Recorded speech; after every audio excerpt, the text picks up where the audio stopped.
My name is Boniface Akach. I'm a human rights defender working with Kisumu Peace and Justice Center.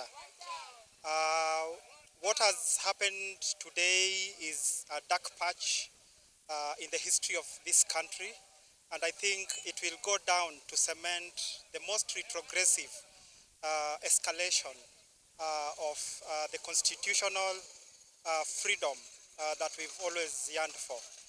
What we have seen today in the courts is just pure persecution of dissenting voices using state apparatus. Omar, who has been a vocal young Kenyan and an active citizen, has today been brought to court under trumped-up charges after facing a day and night of torture. He was arrested yesterday. A vehicle blocked the road on the matatu that they were in. He was pulled out and then forcefully put to aboard a double cabin vehicle. They took him to another place where they also again shifted him to a Subaru. At that point, they blindfolded him and started driving around in full speed, not knowing where he was going. He has told us that he was taken to Eldoret. Fortunately, when he was taken to Eldoret, the police officers at Eldoret refused to book him. The same officers now decided to scout for another police station where they could hide their heinous act. He has said that he was taken to Kapsabet police station. They took him to Mosoriot police station. They took him to Kaimosi police station. All these stations refused to accept him based on the condition that he was in, because he was visibly tortured. They later brought him to Kisumu, back to Kisumu, and took him to Central police station. And again, the in charge of Central police station refused to book him in. That is when he was brought back to Kondele, because that is where he works, and the in charge of that station knew him, and I even identified him by name and said that then he will take him in.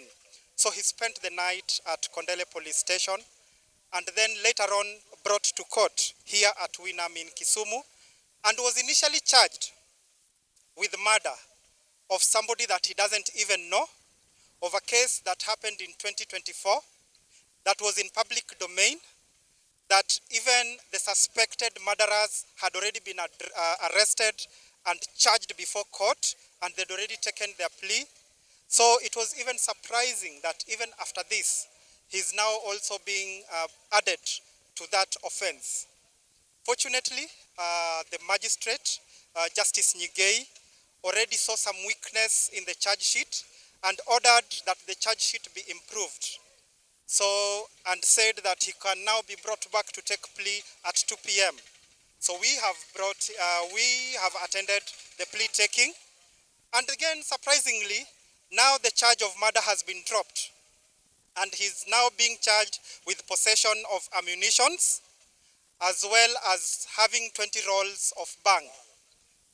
These are new charges that have been cooked up very quickly within the last 2 hours. But we appreciate the magistrate and the courts for ensuring that he has been given space to be heard. What we have finished off is that he's been given a 1 million bond or a cash bail of 200,000. So we are in the process of making sure that he gets his right to bail as well as receives the necessary medical attention. Now, my message to the state: it is unfortunate that the state has chosen to use the brute force of state apparatus to clamp down on dissenting voices. It is sad that majority of the victims are young people who are just publicly participating in their role of improving the governance of this country. The police are alleging that Omar has been on the run since 2024. But we have always been seeing Omar addressing pressers He's been a public figure speaking loudly about the misconduct of the police, the use of gunnery in Kisumu to try and forcefully subject wananchi to support causes that they don't want. And where he works is only 100 meters from Kondele police station. In fact, one of the places that he has been addressing pressers from is within the compound of Kondele police station. All this is public. They are available on social media and in various media platforms where he has always been speaking to. We want to pass our message to the police that the police are protecting perpetrators of impunity, that instead of going for the goons who have been violently brutalizing our wananchi, they are going for innocent victims. Omar is a young father. The children, one of them is 3-year-old. The other one is 7 years old. Today, they are reading online that their father, and they are being told because they can hear these discussions even at family level, that their father has been a wanted criminal charged with murdering somebody, a police officer. This is something that even as human rights defenders, we cannot accept. We are going to speak strongly and defend the rights of Omar, the rights of expression, the rights of participation, and his right to have an opinion. You cannot beat down people so that they support you. You cannot beat down people so that they remain quiet. You cannot beat down people so that they become afraid of you and not speak out their mind. That is not something that will work with our generation today. That is not something that even our constitution condones. The police must make sure that even in their conduct, they act professionally and within the constitution. We want the perpetrators of violence arrested. We still see them in public, walking and boasting that nothing can happen to them because they are being protected by senior officers at the Internal Security Ministry. In fact, they are very vocal in mentioning the name of Raymond Omollo. They are very vocal in mentioning the name of Boy Akach as the person who will ensure that Raymond Omollo supports them.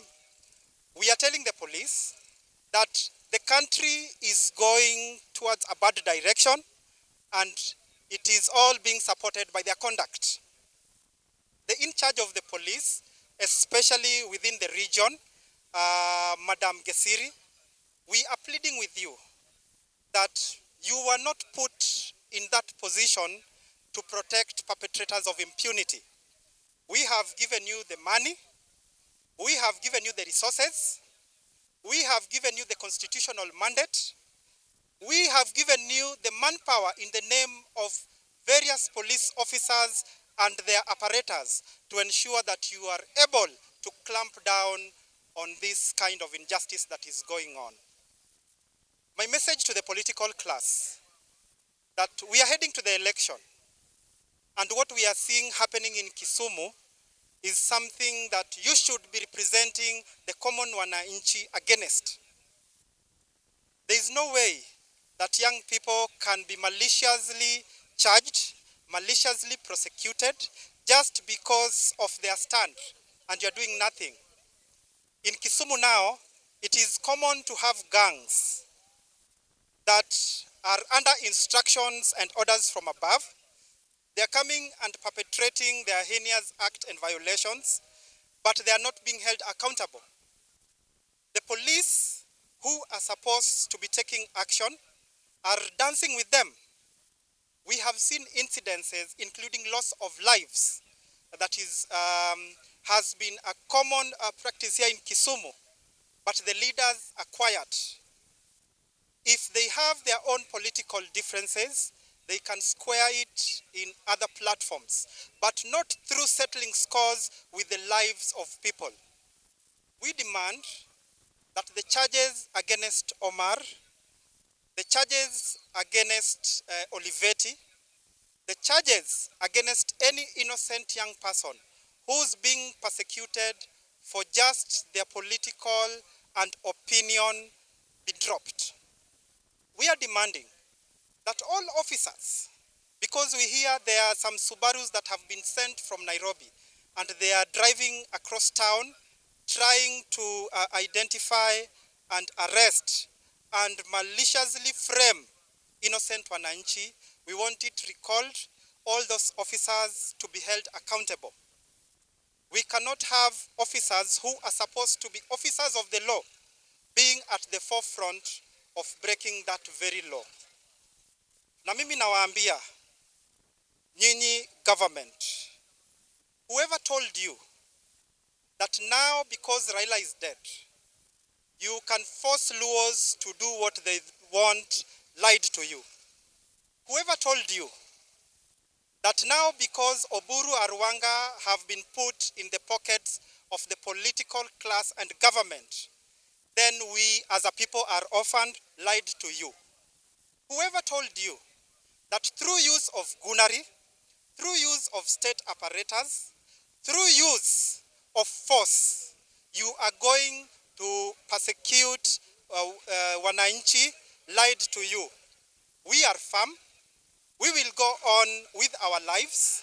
You can arrest all of us. You can take us to all those police stations that you want. You can do whatever you want using any instrument of power, whether it is DCI, whether it is NIS, whether it is the courts of law to persecute us, but we will still make our stand. That all of us want a better Kenya that works for everybody, not a section, not the political class, and most importantly, not for the few powerful individuals who think that because they are now enjoying the trappings of power, they can persecute ordinary wananchi. We will continue to speak, we will continue to air our opinion, and we are going to demonstrate against the laxity of the police to hold the perpetrators accountable. We are going to call a mass protest here in Kisumu to ensure that everybody in the world knows and we expose all these atrocities that are being meted on wananchi. That is my message. Na to you, Omar, I really stand in solidarity with you. I stand in solidarity with your family. I stand in solidarity with you, Olivetti. I stand in solidarity with everybody else who's been persecuted by this government just because they are airing their genuine opinions. We will defend you. We will use our might whenever we can, and we are going to make sure that we stand with Kenya and the dreams of the new constitution that a lot of people shed blood for to ensure that it works, that Raila Omollo Odinga fought for with his life, and his life has been a lifetime of struggle just to make sure that the constitution works for Kenya. We will not allow these retrogressive tendencies that are now being perpetrated, especially by the people in government. Raymond Omollo, your name has been mentioned a lot of times, and I want you to reflect. I want you to soul search on why your name is being mentioned. A lot of the things that are happening are public. A lot of evidence is out there because we have victims and survivors, and one day you will pay. I assure you, one day you're going to pay. You will not run away with everything that you are doing.